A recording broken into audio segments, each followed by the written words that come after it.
Hukum positif di Indonesia antara norma, realitas, dan tantangan penegakan. Berbicara mengenai sistem ketatanegaraan dan kehidupan sosial di negeri ini, kita tidak mungkin terlepas dari satu pilar utama yang menopangnya, hukum positif di Indonesia. Istilah ini sering terdengar di ruang kuliah hukum, sidang pengadilan, hingga debat politik di televisi. Namun, bagi masyarakat awam, istilah ini mungkin terasa berjarak. Padahal, hukum positif adalah udara yang kita hirup setiap hari dalam kehidupan bernegara. Ia mengatur segalanya, mulai dari akte kelahiran kita, saat pertama kali kita melihat dunia, hingga surat kematian kita saat kita menutup mata. Memahami wajah hukum positif kita secara terminologi. Hukum positif atau dalam bahasa Latin dikenal sebagai ius constitutum adalah sekumpulan aturan hukum yang sedang berlaku pada saat ini di tempat ini bagi masyarakat tertentu. Jadi, ketika kita berbicara hukum positif di Indonesia, kita berbicara tentang Undang-Undang 1945, ribuan undang-undang peraturan pemerintah, hingga peraturan daerah yang mengikat kita hari ini. Ia berbeda dengan ius constitutum atau hukum yang diciptakan di masa depan. Wajah hukum positif di Indonesia sangat unik karena ia adalah hasil perkawinan silang sejarah yang panjang.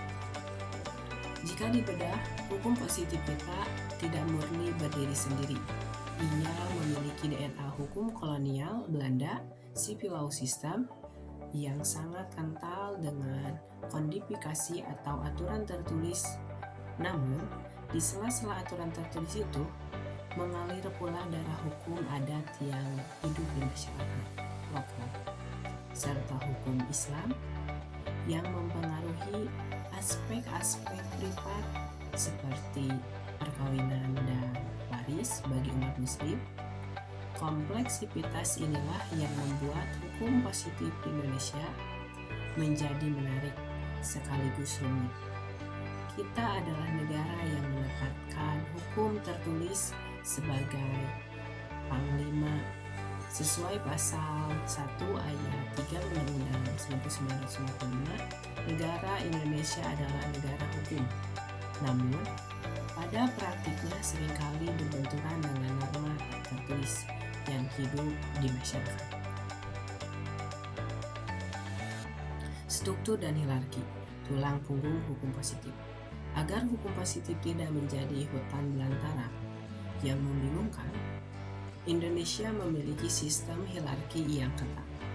Ini adalah tulang punggung sistem kita. Mengacu pada Undang-Undang Nomor 12 Tahun 2011 dan perubahannya, kita mengenal tata urutan pertum dan undang-undang di puncak piramida bertengger Undang-Undang Dasar 1945 sebagai hukum dasar tertinggi. Semua aturan di bawahnya tidak boleh bertentangan dengan roh konstitusi ini. Di bawahnya ada ketetapan MPR, lalu undang-undang atau perpu, peraturan pemerintah, peraturan presiden, hingga perda tingkat provinsi dan kabupaten kota. Secara teori, struktur ini sangat rapih. Ada asas lex superior derogatis legi inferiori, hukum yang lebih tinggi memprioritaskan yang lebih rendah. Namun, dalam realitas hukum positif di Indonesia, kita sering mengalami apa yang disebut obesitas regulasi. Terlalu banyak aturan yang diproduksi pusat dan daerah seringkali tumpang tindih. Alih-alih memberikan kepastian hukum, banyaknya aturan ini kadang justru membingungkan masyarakat. Pelaku usaha Inilah salah satu penyakit kronis dalam tubuh hukum positif yang kita sedang coba obati melalui metode Omnibus Law belakangan ini. Efektivitas hukum positif, mengapa sering terasa turun? Inilah bagian yang paling krusial dan sering menjadi perdebatan emosional.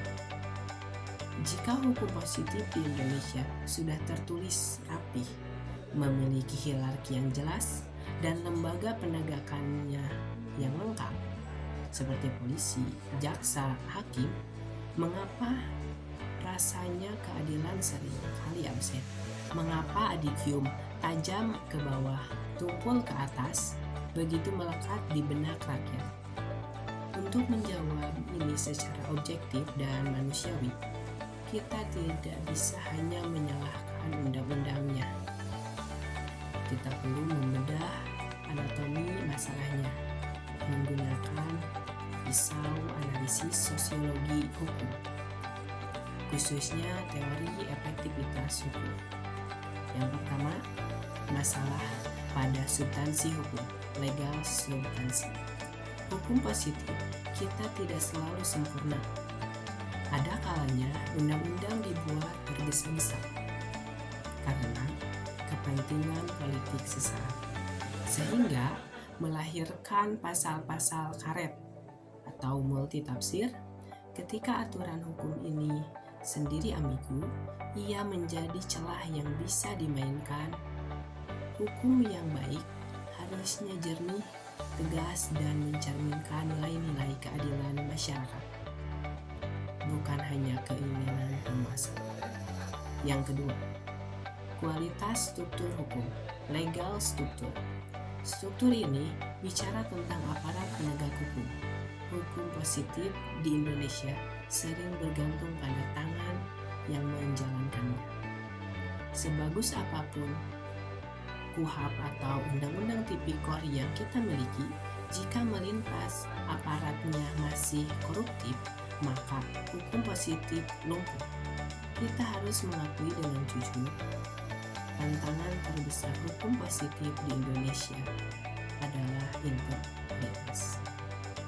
Jual beli perkara, rekayasa kasus, hingga perlakuan istimewa bagi tahanan berduit adalah racun yang mematikan wibawa hukum.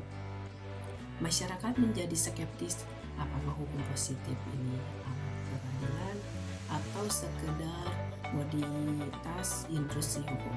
Yang ketiga, budaya hukum masyarakat, legal counter. Hukum positif tidak bekerja di ruang hampa. Ia berinteraksi dengan manusianya.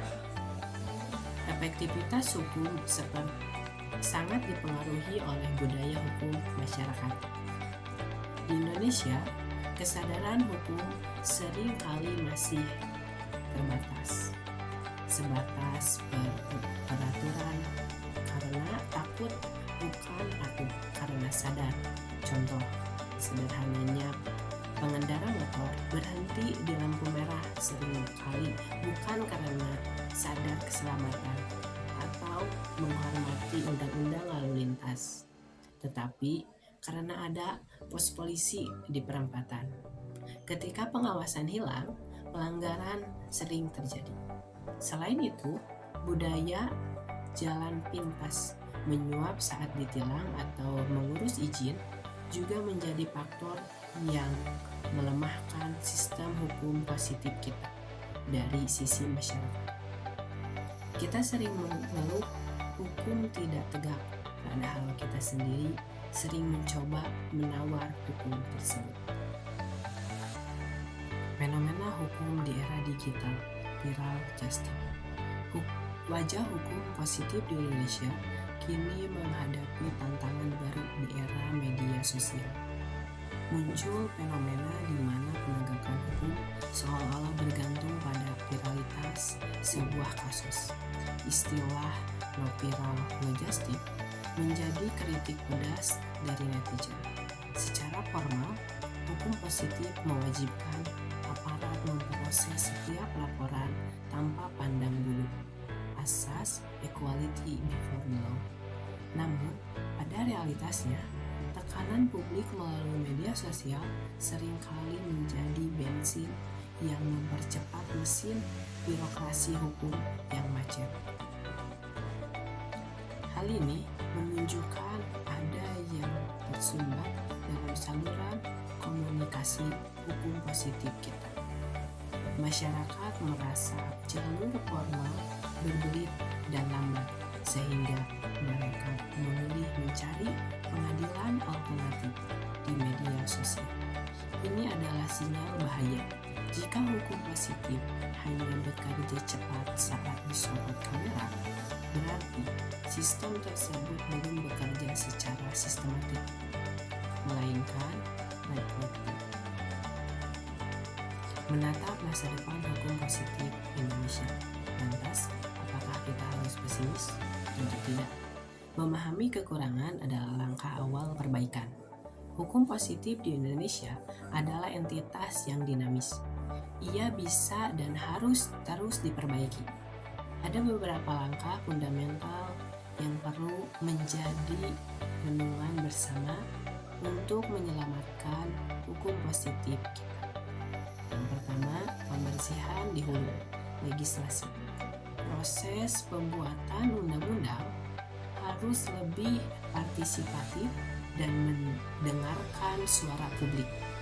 Bukan sekedar kejar jam tayang, target kualitas aturan harus diutamakan daripada kuantitas. Yang kedua, reformasi mentalitas aparat. Sistem pengawasan dan sanksi bagi penegak hukum yang harus diperketat. Teknologi seperti e-tilang atau persidangan online adalah langkah bagus untuk mengurangi interaksi terhadap muka yang berpotensi suap. Yang ketiga, pendidikan hukum sejak dini. Kita tidak bisa mengarahkan budaya hukum berubah dalam semalam. Pendidikan, karakter, dan kesadaran hukum harus ditanamkan sejak sekolah dasar. Kita butuh generasi yang mulai malu melanggar hukum, bukan generasi yang takut tertangkap. Kesimpulannya, hukum positif di Indonesia adalah cerminan dari wajah bangsa kita sendiri.